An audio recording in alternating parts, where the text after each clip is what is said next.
être signifie quoi? Pardon? Être signifie quoi? C'est un vocable utilisé par tout le monde et qui parle en gros de la même chose. Essaye d'arrêter d'être là tout de suite. Tu peux pas. Je ne sais pas ce qu'est être. Être, ça ne vient pas du mental, c'est vécu là, c'est vu directement. La conscience d'être. Tu sais que tu es, tu sais que tu existes, on pourrait dire. Tu le sais, il n'y a pas de doute là-dessus. C'est un mot du langage courant, on ne l'emploie pas d'une façon spécifique, spéciale. Simplement, en français, on a cette distinction entre être et exister. Mais tu sais que tu existes. Exister, pour moi, c'est être à part du reste. Exister. Ce qui Et sort, être. ce qui existe, c'est ce qui s'est particularisé par rapport. Mais ça, c'est une définition très, très mentale. Et être, alors, c'est quoi? Je ne sais pas ce que signifie être. Mais à la fois, c'est juste ce que tu dis, tu ne sais pas, Non. mais tu le vis. On ne peut pas le formuler par des concepts. Je ne crois pas. Être. C'est pour ça que c'est pas évident.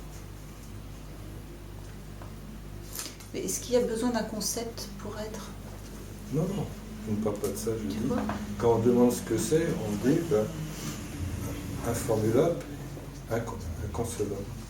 C'est ce que je réponds. Maintenant, qu'est-ce que c'est?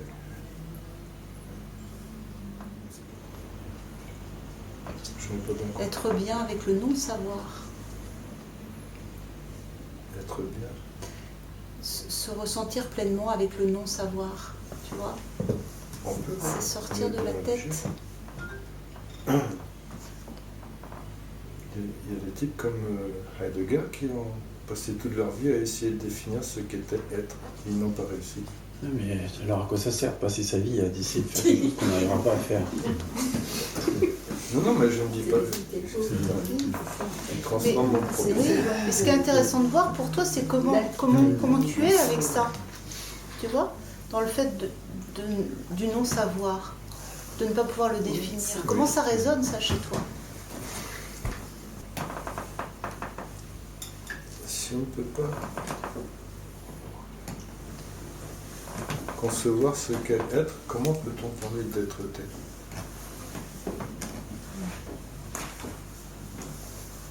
Et si c'était hors du savoir, justement? Oui, c'est hors de savoir. Automatiquement hors de savoir. Si c'était su avant toute connaissance.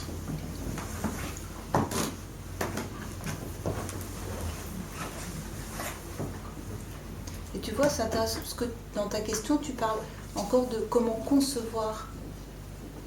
Tu vois, il y a une recherche de le connaître par le mental. Exactement. Le problème, c'est que on se situe au niveau du mental. Et que le être ne peut pas être défini par le mental. Oui. Tant qu'on est dans le mental. Conclusion. C'est supramental. Conclusion. Lâche le mental. Il ne peut pas trouver la solution. Non, c'est ce que je dis. C'est inconcevable. Mais c'est frappant parce que souvent je te sens revenir dans le mental et vouloir des réponses mentales ou proposer des choses mentales. Bien sûr. Oui, parce qu'il y a Mais une perte de puisque tu sais repère. toi-même que c'est pas là la solution.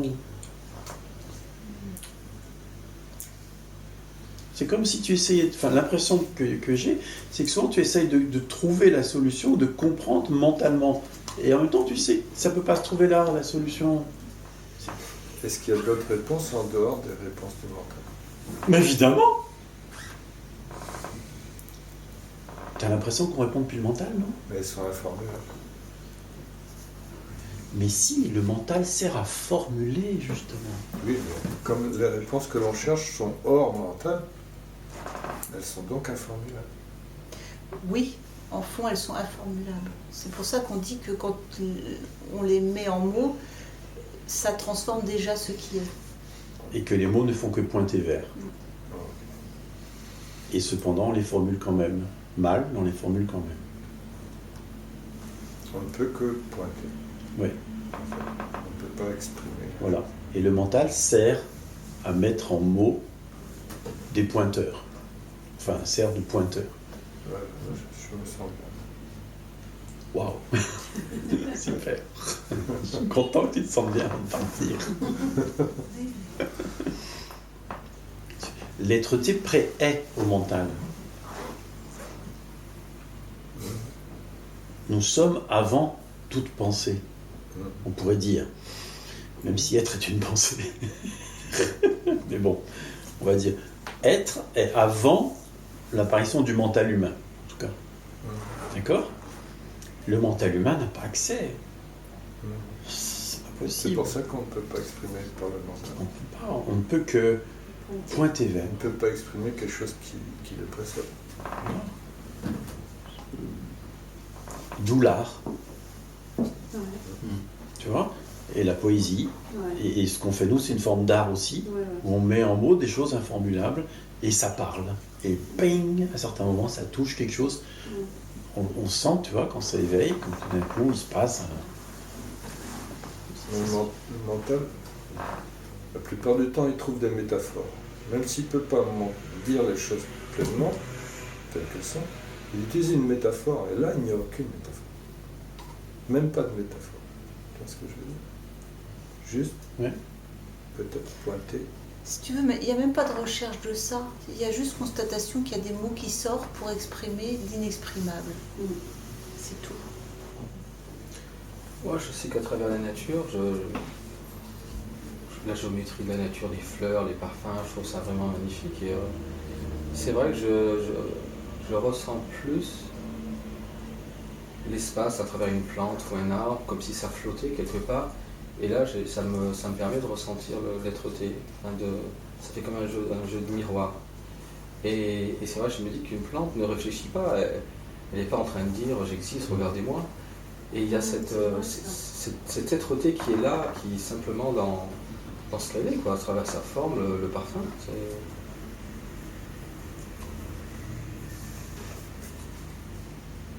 Comme si pour nous, le mental était une valeur ajoutée à l'être-té, quoi. Qu'il fallait la confirmation mentale de ce que c'est être. Alors que. Je dis ça parce que quand tu as dit, mais.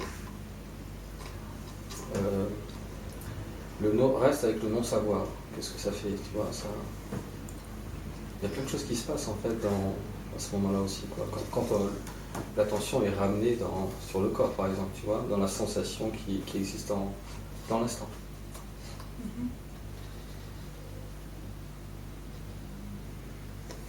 Mais quand tu regardes une fleur, par exemple, être avec ce qui est, c'est la voir pour ce qu'elle est, en dehors de tout étiquetage. Plus le nom de la fleur, même plus le nom fleur. Comme si c'était vu pour la première fois. Et ça, c'est valable avec tout, pas seulement avec les plantes.